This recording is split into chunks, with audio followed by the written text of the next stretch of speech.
ئەمڕۆ ساڵیادی دروستبوونی شارە حەیاتەکەیە 240 ساڵ بەسەر دروستبوونی شاری سلەیمانی تێئەپەڕێت لەم لاو لەو لای شار خەڵکی خرۆشراون بە چاڵاکی جۆرا و جۆر یادی دروستبوونی شارەکەیان ئەکەنەوە. چاڵاکیەکان پێکهاتوون لە کردنەوەی پیشانگای نێودەوڵەتی گەشت و گوزار بۆ ماوەی 3 ڕۆژ، هەروەها خولی دەرچوونی 35مینی زانکۆی پۆلۆتەکنیکی لە هەواری شار. ئاهەنگی گۆرانی و موزیک لە بەردەرکی سەرا و سەرچنار ساز ئەکرێت.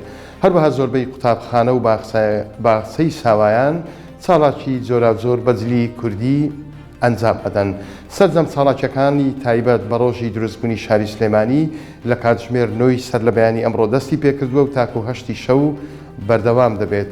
بڕیاری شوایە سبەی و دووزبەیش هەندێک لە چاڵاکیەکان درێژەیان هەبێت. سلەیمانی کە بە فەرمی بە پایتەختی ڕۆشنبیری هەرێمی کوردستان ناسراوە، شارە حەیاتەکەشی پێ ئەڵێن لە ساڵی 1784 لەلایەن ئیبراهیم پاشای بابانەوە بنیاتنراوە. هەر لە سلێمانی دەمێنینەوە، بەڵام هەواڵێکی خۆش نییە، چونکە پێشنیوەڕۆی ئەمڕۆ تەرمی دوو خوشک لە ناو ماڵی خۆیاندا لە بەکرەجۆ دۆزرانەوە.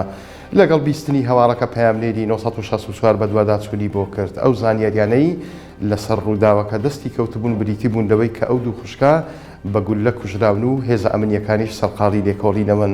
دواتر سەرچاوێک لە پۆلیسی پارێزگای سلێمانی بە 1964 ڕاگەیان ئەمڕۆ دایک و باوچێک سەردانی بنکەی پۆلیسی بەکرەجۆیان کردووە و باسییان لە کوژرانی دوو کچیان لە ماڵەکەی خۆیاندا کردووە. بە قسەی ئەم سەرچاوەیە ڕووداوی کوژرانی ئەو دوو کچە کێشەی کۆمەڵایەتیە، چونکە کە دایک و باوکی قسەیان بۆ پۆلیس کردووە وتویان یەکێک لە کچەکان دەبوایە سبەینی هەینی مارە بڕی بۆ بکرێت. ڕوونیشی کردەوە کوژرانی دوو کچەکە بەدەست ڕێژی گولە بووە و تاکو ئێستاش هیچ کەسێک لەسەر ئەم ڕووداوە دەستگیر نەکراوە. جیفان و باغەڵی جوتیارانی هەرێم جارێکی دیکە گەرمە بێتەوە، چونکە لە بەغداوە ڕەزامەندی لەسەر بڕەپارەیەکی دیکەدراوە کە بنێردرێت بۆ هەرێمی کوردستان. ئەو پارەی دەشمێنێتەوە نوێنەرایەتی جوتیارانی هەرێم بەڵێنیان پێدراوە لە داهاتوێکی نزیکدا بۆیان خەرجەکرێت. ئیمران ئەسعاد نوێنەری جوتیارانی بەردەڕەش لە کە یەکێکە لەوانەی سەردانی بەغدای کردووە بە 1964 وت ئەمڕۆ وەزارەتی بازرگانی عێراق ڕەزامەندی داوە بڕی 400 ملیار دینار بۆ پارەی گەنمی جوتیاران خەرج بکات.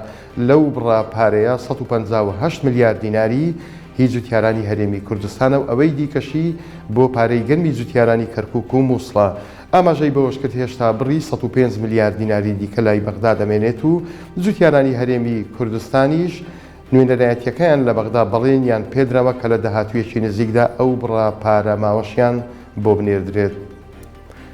هەڵمەتەکان بۆ هۆشیارکردنەوەی خەڵک لەسەر بابەتە جیاوازەکان لە چەند شوێنێکی هەرێمی کوردستان بەردەوامیان هەیە. لە ئیدارەی ڕاپەڕین هاتوچۆی ئەم ئیدارەیە ڕووی لە ناوەندەکانی خوێندن کردووە بۆ بڵاوکردنەوەی ڕێنماییەکانی و لە ئیدارەی سۆرانیش تیمەکانی فەرمانگەی ژینگە گوند بە گوندی ئیدارەکەیان ئەگەڕێن بۆ هۆشیارکردنەوەی گوند نشینان لەسەر بابەتی داربڕین. هەژار ماهیر بەڕێوەبەری فەرمانگەی ژینگەی سۆران بە 1964 ڕاگەیاند هەڵمەتەکەیان بە دوو قۆناغ بەڕێوە ئەچێت. یەکەمیان ئەچنە قوتابخانەی گوندەکان و ڕێنمایی پێویست بە قوتابیان دەدەن. لە قۆناغی دووەمیشدا گوندنشینان و موختارەکانی گوند کۆ دەکەنەوە و مەترسیەکانی داربڕینیان بۆ ڕوون ئەکەنەوە.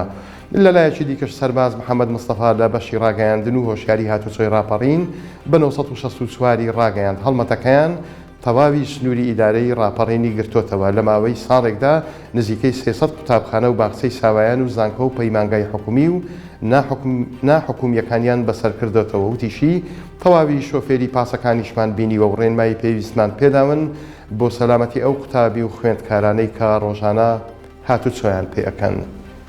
کاتێکی خۆش بۆ هەموو لایەک.